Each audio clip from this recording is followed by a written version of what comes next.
Un bebé enrollado en el regazo de la noche, las manos pequeñas apretando serpientes como si fueran juguetes.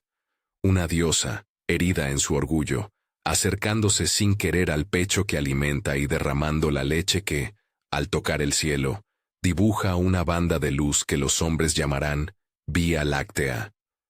Así comienza la historia que desafía la línea entre lo divino y lo humano. La verdadera saga de Hércules, una leyenda que no admite respuestas simples y que exige una pregunta persistente. ¿Qué precio pide la grandeza cuando se forja entre sangre, culpa y redención? La tradición cuenta que en la noche en que Alcmena dio a luz, el mundo quedó suspendido entre la tierra húmeda y el rumor de los dioses.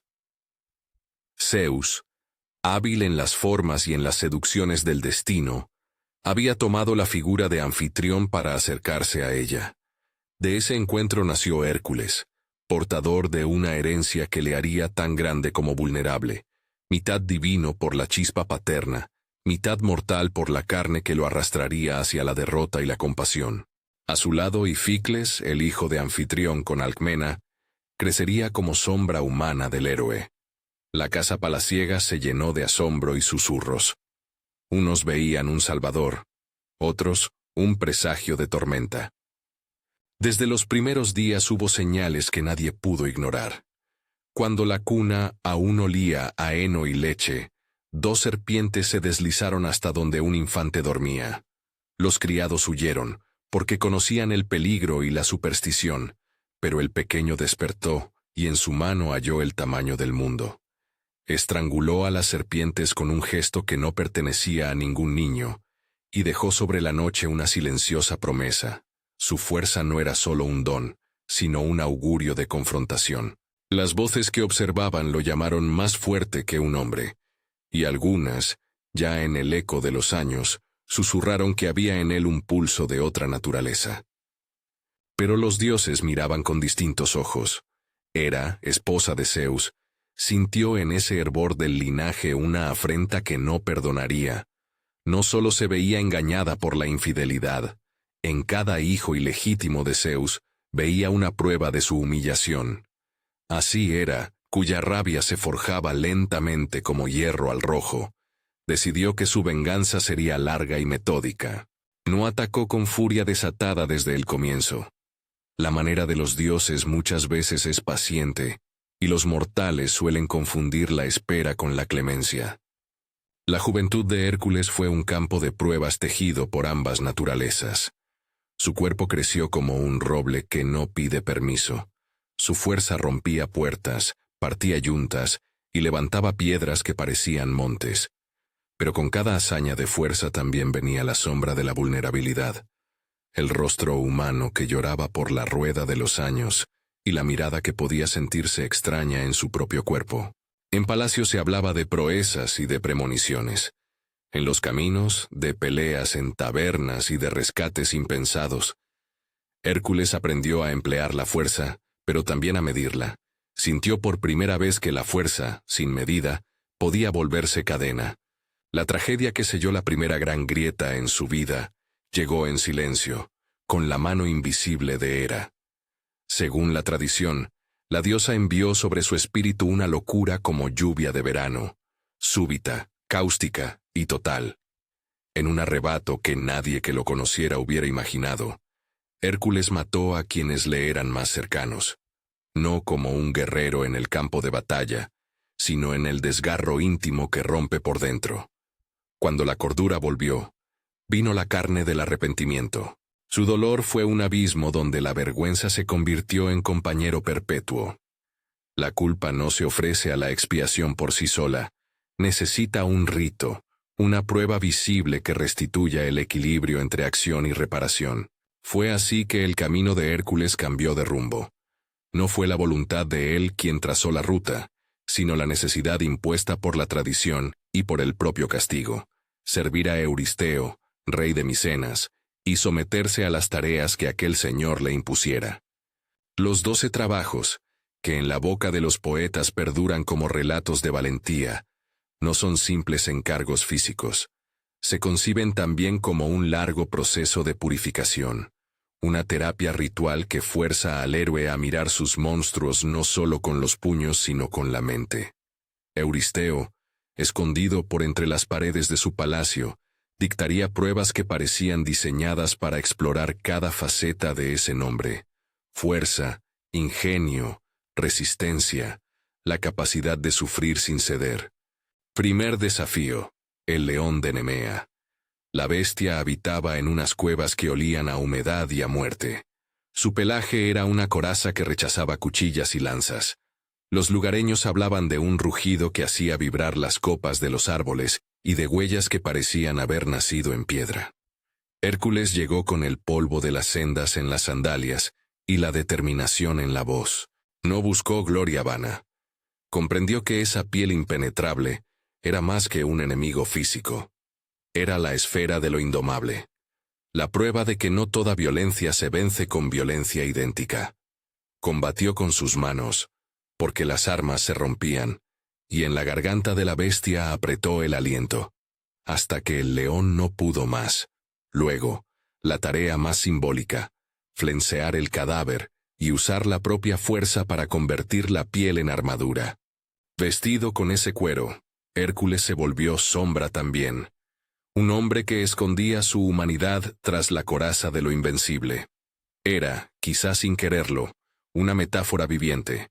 Quien se envuelve de invulnerabilidad acaba por quedarse con el frío de la coraza cuando la carne pide calor. La segunda prueba fue la hidra de Lerna, criatura que vivía en pantanos donde el aire olía a barro y a podrido. La hidra no era un animal que se dejase catalogar en una sola palabra. Tenía múltiples cabezas, y cada vez que una era cortada, dos más brotaban con la furia de los problemas que se reproducen.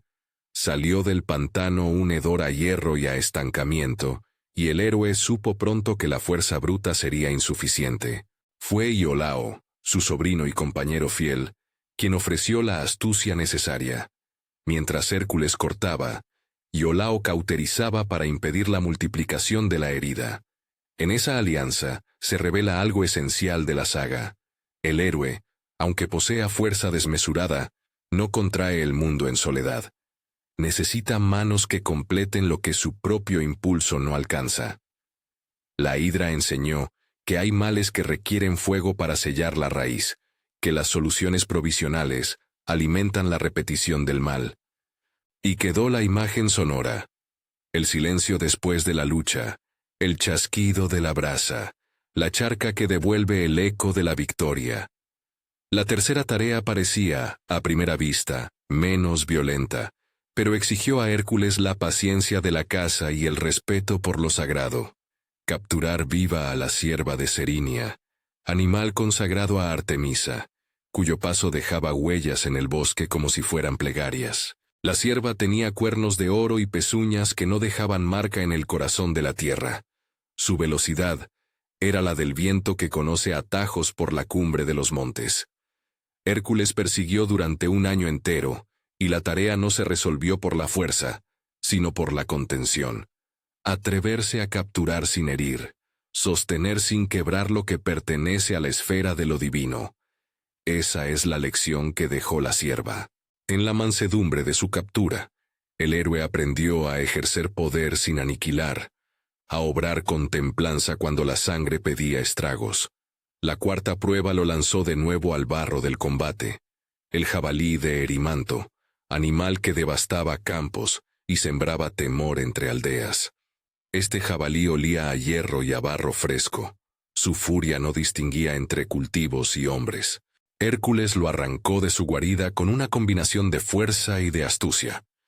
No solo lo persiguió, sino que lo emboscó, lo acorraló sobre la nieve y lo sujetó hasta que el animal quedó inmóvil.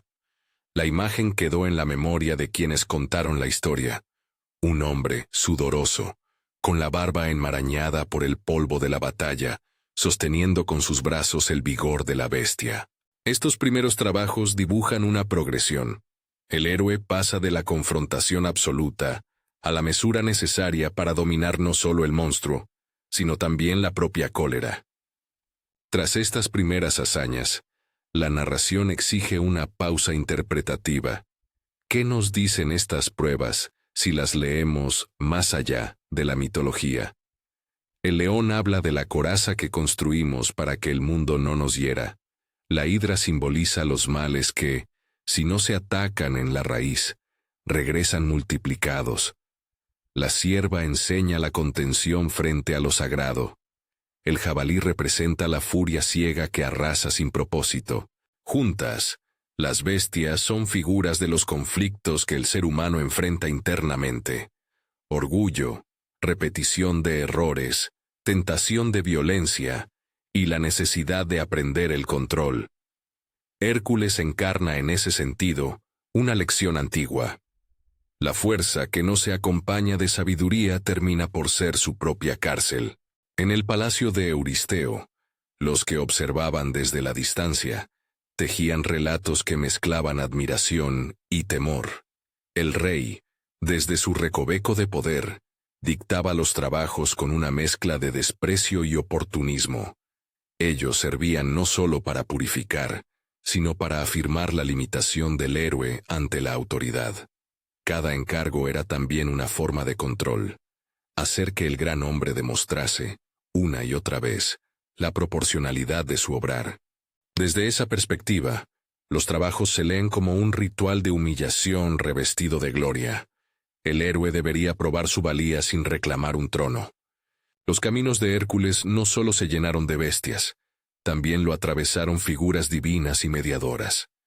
Atenea y Hermes aparecían cuando la sagacidad era necesaria. Fue Atenea quien, en ocasiones, señaló la senda del ingenio, mientras que Hermes, con su ligereza, susurró a su oído la ventaja de la prudencia. No faltaron manos no divinas, artesanos que le ofrecieron herramientas, navegantes que le llevaron a costas lejanas, y a veces, como con Iolao, la raya humana de lealtad que el héroe necesitaba para completar lo que la fuerza sola no bastaba. El relato de estas pruebas es, también, un mapa del paisaje humano. Cuando la gente cuenta cómo Hércules se movía por bosques y llanuras, describe perfumes de maderas quemadas, el sonido de cascabeles, el viento que trae noticias de un pueblo que suspira aliviado o llora a un hijo perdido. En un momento, un anciano que había visto pasar al héroe en su juventud dirá: «Lo vi con la piel del león, y su mirada parecía atravesar mi alma. Pensé que ninguna tormenta humana podía tocarle». Pero el tiempo revelaría que la tormenta más terrible no llega de afuera, sino desde dentro. Las crónicas populares que se tejieron alrededor de esos hechos no olvidan la mano de Hera. La mano de Hera se volvió lema oscuro que repetían algunos bardos. No era solo rencor, era una metáfora de cómo fuerzas externas, caprichos de quienes detentan influencia, dioses o hombres, pueden marcar la vida de los que están en el centro. Aún así, la figura de Hércules no se reduce a la víctima. En cada uno de sus actos hay una elección, una gestión de la violencia, una búsqueda de reparación. La narrativa nos muestra que la grandeza no borra la responsabilidad, y que incluso los dioses, cuando interfieren, acaban revelando la condición humana de sus favoritos. En la estela de estas primeras pruebas, la saga abre rutas hacia territorios que requieren no solo la espada, sino la mente. Hércules aprendería, progresivamente, que algunos monstruos demandan ingenio político, que algunas misiones requieren negociar con reyes y titanes, y que el alma del héroe se mide tanto por sus victorias como por su capacidad de soportar la culpabilidad. Cada bestia vencida era una línea en la cartografía de su alma, cada herida, un mapa de lo que aún había de sanar. En los días posteriores al jabalí de Erimanto, mientras las historias aún chirriaban como ruedas en los caminos, las voces comenzaron a preguntarse por la dirección de la saga. ¿Qué significa que un hombre haya sido capaz de tanta violencia, y sin embargo, de sostener la compasión? ¿No es la dualidad misma su destreza más peligrosa? Hércules avanzaba como si en su pecho hubiese dos soles, uno que calentaba y daba vida, y otro que castigaba con su calor. Esa tensión sería, a su vez, el hilo que lo guiaría hacia pruebas de diferente índole. No solo bestias, sino desafíos que exigirían al héroe ingenio, paciencia y la incómoda proximidad con lo sagrado. Una noche helada, después de la lucha contra Erimanto, Hércules se sentó junto a un fuego hecho de ramas húmedas, y Olao, siempre a su lado, afilaba una herramienta mientras la hoguera escupía chispas que morían como luciérnagas. ¿Crees que habrá un final a esto?, preguntó el joven. ¿O seré simplemente la suma de lo que he roto y de lo que he reparado? Hércules miró las llamas y no respondió con palabras inmediatas, sino con la mirada de quien ha visto la muerte y no quiere nombrarla. Finalmente dijo: la leyenda dice que el héroe encuentra su límite. Yo aún no sé dónde empieza el mío. La conversación es simple, pero en ella se recoge el pulso de la saga. La pregunta por la medida, por la responsabilidad y por el precio que siempre acompaña a la fuerza. Así, con las manos heridas y la voluntad templada, Hércules tomó la senda que lo llevaría a nuevas pruebas. Cada paso por el sendero parecía borrar una parte de su antiguo yo, y simultáneamente cincelar otra. Las aldeas que había ayudado se recuperaban lentamente.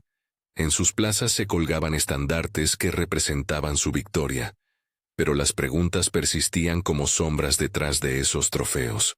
Incluso entre los vencedores se oculta un fantasma: el saber que la fuerza, cuando se convierte en costumbre, puede engendrar más daños que salvación. En la noche anterior a la siguiente empresa, la figura del héroe se recortaba contra la luna. Afuera, los perros aullaban. Una lluvia fina prometía barro y desgaste. Los relatos lo describen ese momento con un matiz ritual. El héroe no sale solo a la tarea. Sale con la conciencia de que cada acto modifica algo más que su fama. Salir es asumir que el mundo no volverá a ser el mismo. Salir es aceptar que la redención, si existe, es una senda empedrada de sacrificios. Hércules, con la piel ya curtida por la batalla y la armadura de león sobre los hombros, avanzó hacia lo que la tradición dictaría como el siguiente episodio de su largo calvario. No lo hizo como quien busca un trofeo, sino como quien atiende a una deuda que no puede evaporarse en palabra. En su andar, resonaban los ecos de la Vía Láctea, de la leche derramada por una diosa orgullosa, y la sensación de que su historia no sería comprendida si se piensa en términos de triunfo sencillo. Era una saga para leerse en doble voz, la de la proeza y la del precio que esa proeza demanda. Cuando las primeras luces del alba cosieron sombras sobre los montes, la figura del héroe se desdibujó en la distancia. Caminó hacia el sur, donde un nuevo reto lo aguardaba. Un reto en el que la violencia tomaría formas distintas y en el que la astucia tendría tanto peso como la fuerza bruta. No era aún la hora de la apoteosis, ni siquiera del arrepentimiento completo. Era la continuidad de un destino que, aunque impuesto por los caprichos de los dioses, se forjaba con el sudor y la elección del propio hombre. A medida que la senda serpenteaba, la leyenda se volvía más compleja. Junto a las bestias, surgirán pruebas de ingenio. Junto a la sangre, la posibilidad de reconciliación. Y junto al dolor, la posibilidad, remota y aterradora, de encontrar un lugar donde la carne y la divinidad dejen de luchar. Pero esa es materia de días por venir, de corredores en los que el héroe aprenderá a negociar con reyes, a burlar la traición y a tomar decisiones que no se resuelven con el puño. Si la historia hasta aquí ha prendido en ti el interés por conocer no solo las hazañas, sino su trasfondo simbólico, suscríbete. Hay más territorio por recorrer en esta saga que excede la mera mitología. El viaje prosigue hacia las tareas que pondrán a prueba no solo la fuerza, sino la capacidad de transformar el mundo a través de la astucia. En los poblados se cuentan nuevas canciones, los bardos afinan sus liras, y los niños juegan vestidos con trozos de piel que rememoran hazañas pasadas. Sin embargo, debajo del canto festivo late una verdad incómoda. La historia de Hércules no es un relato de certidumbre moral. Es un espejo donde cada generación ve sus propias bestias. Y mientras el héroe avanza, el lector debe preguntarse: ¿Qué monstruos de hoy requieren cauterizar su raíz? ¿Qué pieles de león llevamos para ocultar la fragilidad? Al borde de un precipicio narrativo, la saga pausa su aliento, no por falta de impulso, sino para permitir que la resonancia de lo ya vivido haga su trabajo. En la continuidad que espera, las pruebas se agravarán. Habrá establos que desafiarán la forma en que la humanidad organiza lo impuro, aves que representarán castigos colectivos, y encuentros con titanes y reyes que obligarán a Hércules a negociar su papel en un mundo que teme y venera su poder. La saga, en su inmenso recorrido, no permitirá que la violencia sea celebrada sin preguntas, pues la verdadera saga de Hércules, más allá de la mitología griega, es el relato de alguien que aprende, dolorosamente, que la fuerza exige un precio, y que la redención nunca exime del recuerdo del daño causado. Los establos de Augías olían a siglos de abandono y a excremento seco, que se pegaba a las paredes como una memoria que nadie quería borrar.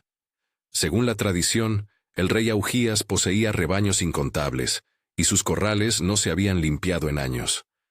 Aquello era para muchos una metáfora viva de lo que la negligencia puede transformar en monstruo. Euristeo, con su sonrisa estrecha, vio en el encargo la humillación final, hacer que Hércules mancillase su nombre con una tarea de servicio. Hércules, sin elogios ni discursos, aceptó. No imaginó hacerlo a fuerza de pala. Lo que el poeta cuenta es que el héroe, verdadero en ingenio como en músculo, desvió el curso de un río, atrancó cauces, abrió nuevos lechos y encaró la violencia del agua con la misma paciencia con que antes había sostenido la sierva de Serinia. Entendió que la fuerza también puede redirigir, no solo aplastar. Cuando la corriente abrió la fosa, un olor nuevo atravesó el valle, barro fresco y limpieza que no era solo higiénica sino simbólica. Los establos quedaron limpios en un día. El gesto de Hércules fue aplaudido por quienes vieron, por primera vez, que la solución definitiva a la suciedad a veces exige transformar el paisaje, no solo atacar sus síntomas. Sin embargo, la victoria no era completa. Euristeo, que en cada esquina buscaba humillar al héroe, declaró que la labor no contaba porque Hércules había cobrado un pago por sus servicios. Según el rey, la compensación del río invalidaba la hazaña. La pequeña farsa del poder humano se unió a la tragedia del héroe. Toda virtud puede ser revestida por la sospecha cuando la autoridad lo decide. De las heces y el agua, la saga se fue hacia cielos más oscuros, a un lugar donde el estrépito de las alas se mezcla con la ira de las multitudes. Las aves del estínfalo poblaban un lago que parecía un espejo quebrado. Sus alas, metálicas y afiladas, producían un sonido como de martillos sobre yunque. Alimentadas con carne humana por la tradición del lugar, representaban una violencia colectiva, un castigo social que devoraba sin rostro. Las plumas brillaban con un tinte metálico. Su pico despedazaba la confianza en cualquier atisbo de paz.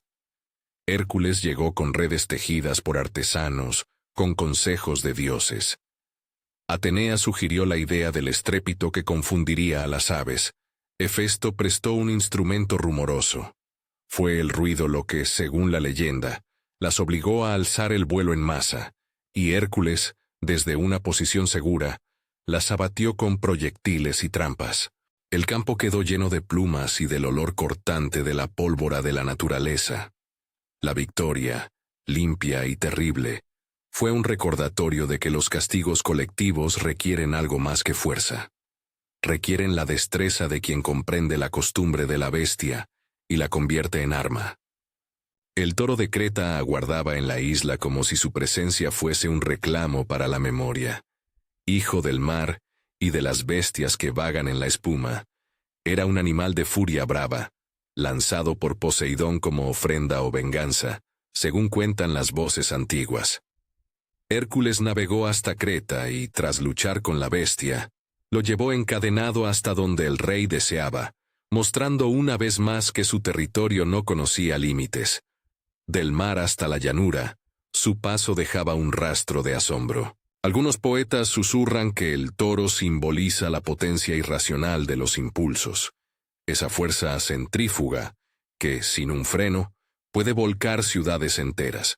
Con la sangre de ese combate todavía caliente, el héroe se enfrentó a las yeguas de Diomedes, animales que, según la tradición, se alimentaban de carne humana y que vivían en un corral de horribles costumbres. Estas bestias personificaban la barbarie que los hombres pueden infligir a sus semejantes cuando la ley se ha roto. Hércules no solo las mató, según cuentan los relatos, les dio de su propia comida a las bocas malvadas, devolviendo así la crueldad a quien la había concebido. Fue un gesto cruel, sí, pero también un acto que restituyó un orden. Restituir el precio de la violencia a quienes la practican. Estas 4 pruebas, los establos, las aves, el toro, las yeguas, enseñaron al héroe que la fuerza se vuelve redentora cuando viene acompañada de la inteligencia que lee costumbres, y de la voluntad que administra retribuciones simbólicas. Aquí conviene una nueva reflexión. Si los primeros trabajos enfrentaban la rabia desatada y la repetición del mal, ahora la saga introduce el tema de la retribución organizada, de la transformación del orden social. La lección es doble. La fuerza sirve para limpiar, pero también para poner límites al abuso comunitario, y el héroe aprende, paso a paso, a ser juez de un mundo que no siempre responde a la justicia. Las manos de Hércules, a pesar de los callos, seguían siendo manos que podían también pedir. La épica no borró del héroe la capacidad de suplicar. Fue en esta etapa cuando se convirtió en una figura que debía saber negociar con titanes incluidos en la trama del poder humano. Su fama crecía como un rumor que espolvoreaba miedo y esperanza en igual medida. A veces, en las plazas, se le veía con una expresión que oscilaba entre la fatiga y la determinación. Había aprendido a ser fuerte sin disfrutar de la fuerza. La llevaba como una obligación más que como un privilegio. Llegó luego la misión que obligó a Hércules a entrar en tierras de reinas y a comprender que la diplomacia tiene su lugar en la senda del héroe. El cinturón de Hipólita, la reina de las Amazonas. Hipólita, según la tradición, era una mujer de porte solemne y de un reino que vivía según leyes distintas a las de los hombres. El rey Euristeo pidió ese cinturón como si fuera un trofeo de guerra, sin reparar en la soberanía que encerraba. Hércules, enviado por mandato, llegó a la corte y fue recibido con la cortesía de quien reconoce la fuerza del otro. Algunos relatos cuentan que Hipólita, impresionada por su fama, ofreció el cinturón sin violencia. Otros relatan que era, incapaz de soportar que un acuerdo pacífico le arrebatase un conflicto, sembró la discordia y provocó que las amazonas atacaran. En esa escena se percibe una lección dolorosa. La violencia muchas veces aparece cuando el prejuicio decide no aceptar un pacto. La diplomacia puede fracasar por las injerencias de terceros que prefieren la confusión a la paz, y el héroe queda atrapado en el resultado. Hércules, pese a todo, salió con el cinturón, pero el precio fue una nueva sombra sobre su nombre. La paz evitada por la sospecha de poder se transformó en combate, y la corazonada de que la historia siempre prefiere batallas a acuerdos se confirmó. La 10ª empresa lo llamó lejos, a través de mares y tierras, hasta la isla donde vivía Gerión, un gigante de 3 cuerpos que pastoreaba vacas de singular belleza. Atravesar ese trayecto fue un viaje mítico que obligó a Hércules a cruzar los famosos pilares, las columnas que, en la tradición, marcan la frontera del mundo conocido, y a sostener, en la proa de su barco, la comprensión de que algunos viajes requieren resistencia, soledad y costumbre del paisaje extraño. Gerión representaba una monstruosidad compuesta, 3 cuerpos, una voluntad central, una fuerza concentra en multiplicidad. Derrotarlo implicó no solo agotar su fuerza máxima, sino también comprender la fragmentación de la violencia. A veces el enemigo no es uno, sino varios rostros de la misma codicia. Al dominarlos, Hércules condujo el ganado hacia Grecia. El animal, símbolo de riqueza y de movilidad económica, se volvió para el héroe un trofeo, y a la vez, un objeto que debía proteger porque representaba la estabilidad de aquellos que le habían encomendado la tarea. Los pastos y los caminos abrieron historias de robos y de pérdida, pero la figura del héroe persistió, como siempre, en la línea fina entre el saqueador y el guardián. Las manzanas de las Hespérides fueron quizá una prueba distinta en su naturaleza. Guardadas en un jardín apartado por ninfas y custodiadas por un dragón, esas frutas simbolizaban el conocimiento que se promete pero que exige un precio. Encontrarlas llevó a Hércules al encuentro con Prometeo, encadenado y castigado por robar el fuego a los dioses para entregarlo a los hombres. En el intercambio con Prometeo, la tradición evoca palabras que no son solo negocios. ¿Qué darías?, preguntó Prometeo, por un gesto de liberación. Y Hércules respondió con un acto que, según algunos relatos, fue tanto de fuerza como de compasión. Al liberar a Prometeo, mostró que la fuerza puede también restablecer el balance de la justicia divina, aunque implique desafiar el castigo eterno. Pero las manzanas no se obtuvieron sin coste. Prometeo, en la narración, sugirió que Hércules pidiera ayuda a Atlas, el titán que sostiene los cielos en sus hombros. Atlas, astuto y fatigado, aceptó por un momento sostener el peso del firmamento, con la condición de que Hércules le trajese las manzanas. El trato parecía simple hasta que Atlas intentó volver a su labor sin devolver la carga. Hércules, con su sagacidad nacida de tantas pruebas, fingió aceptar la oferta y pidió que Atlas sujetase momentáneamente el cielo, para que él ajustase su manto. Al retomar su carga de astucia, no solo recobró las manzanas, sino que dejó a Atlas en su lugar, mostrando que la fuerza puede ser acompañada siempre por un ejercicio de inteligencia que evita ser presa de la confianza mal situada. El jardín de las Hespérides, con su luz dorada y su perfume a eternidad, dejó la enseñanza. El conocimiento puede ser alcanzado, pero conlleva alianzas difíciles y negociaciones con fuerzas que, como Atlas, llevan su propio castigo. Finalmente, el descenso al Hades se presentó como la prueba más sombría. Traer a Cerbero, el perro de 3 cabezas que guardaba las puertas del reino de los muertos, sin herirlo mortalmente. Este viaje, descrito en sus pasajes más sobrios, obligó a Hércules a mirar de frente la muerte que, hasta entonces, había tenido la forma de bestias y de violencia.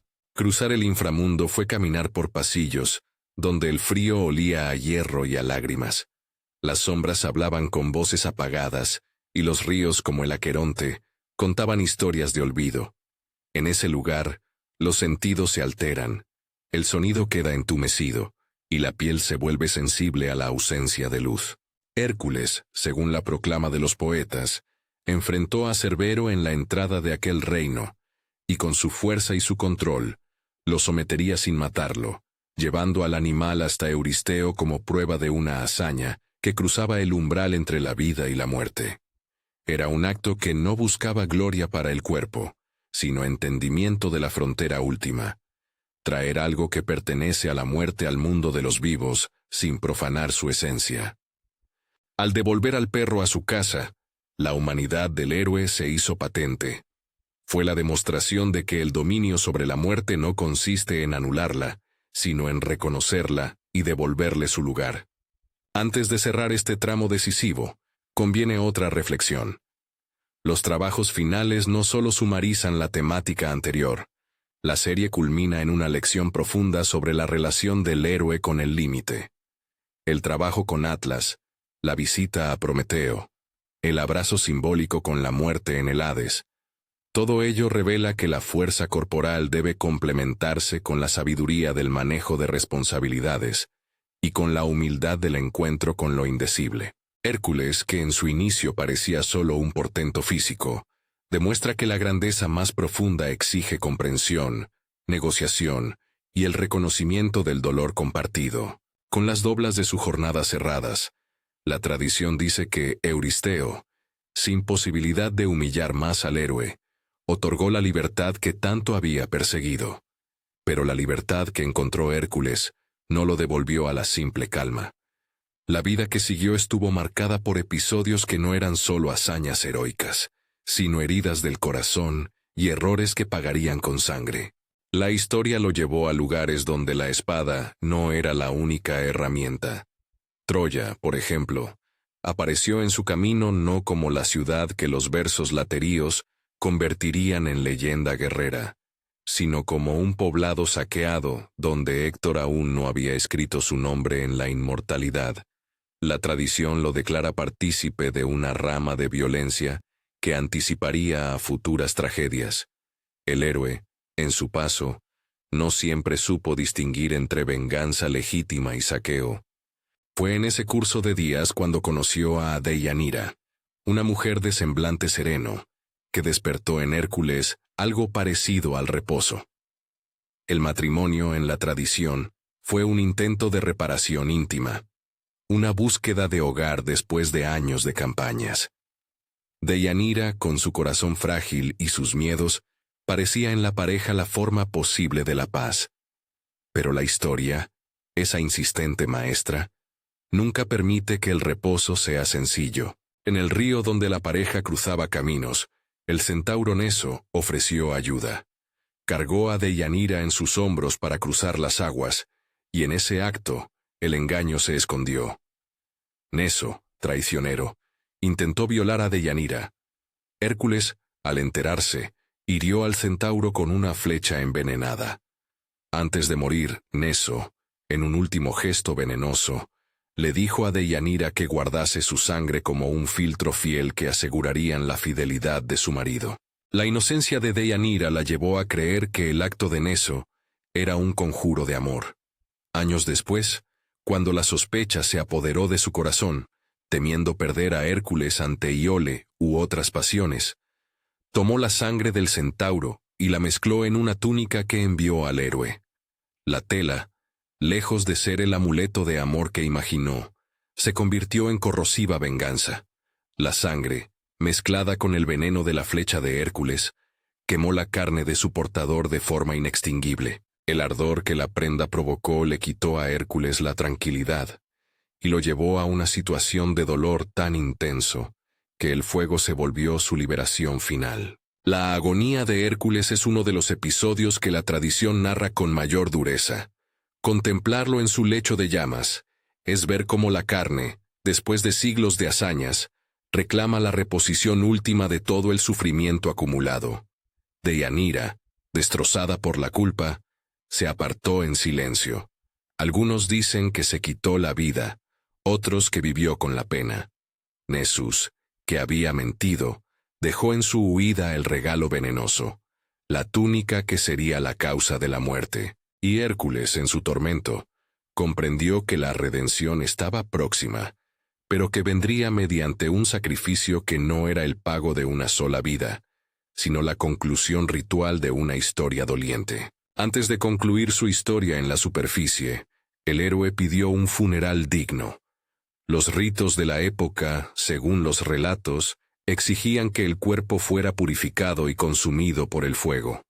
En la pira se colocaron sus armas, su piel y la memoria de sus actos. Pero la pira no fue el final absoluto. La leyenda cuenta que los dioses, conmovidos por la mezcla de culpa y grandeza, permitieron que Hércules ascendiera a la divinidad. Un carro, o en algunas versiones una figura luminosa, lo recogió y lo llevó al Olimpo. Allí, en la corte donde los celos de Hera alguna vez habían marcado su vida, la reconciliación ocurrió de manera sorprendente. Hera, que había sido su perseguida, aceptó su presencia en la esfera divina, y la reconciliación mostró que incluso la enemistad más antigua puede transformarse en perdón. La apoteosis de Hércules no borra el dolor. Subir al Olimpo fue un acto que cerró su viaje de hombre a mito, pero la restauración final tiene, en el fondo, la marca de lo que se pagó. La divinización aparece como una compensación ritual que traduce el sufrimiento en un nuevo estatus. Sin embargo, no es una redención que olvida. En el Olimpo, Hércules no se liberó de su memoria. La leyenda sugiere que su mirada aún llevaba la sombra de los que murieron por su mano y el peso de las vidas que no pudo salvar. ¿Qué significa entonces, más allá de la mitología cuando hablamos de Hércules? No es afirmar que la historia sea literalmente verdad, ni que la apoteosis sea un hecho.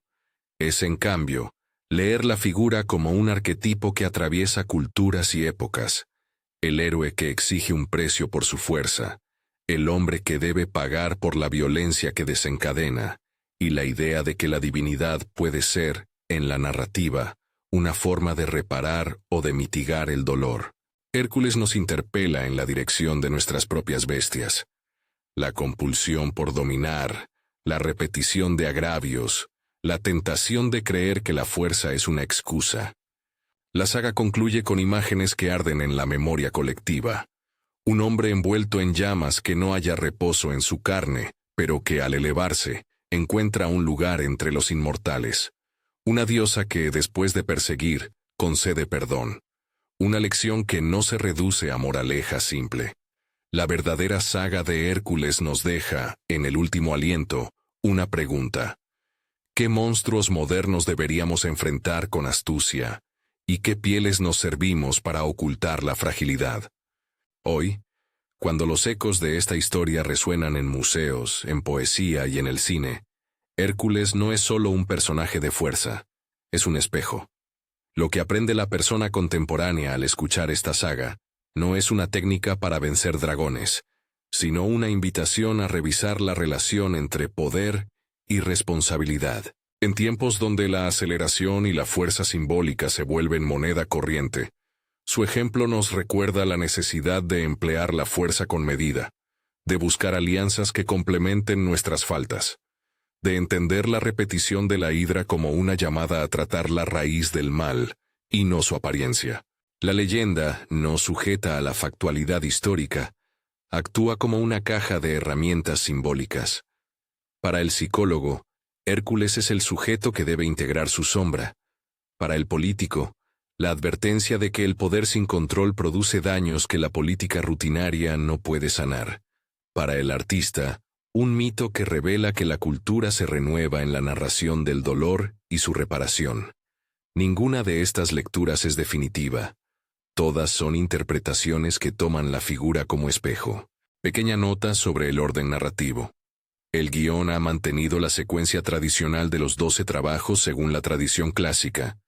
Nemea, Hidra, Serinia, Erimanto, Augías, Estinfalo, Toro de Creta, Yeguas de Diomedes, Cinturón de Hipólita, Ganado de Gerión, Manzanas de las Hespérides, Cerbero, para preservar la progresión simbólica y didáctica de la saga.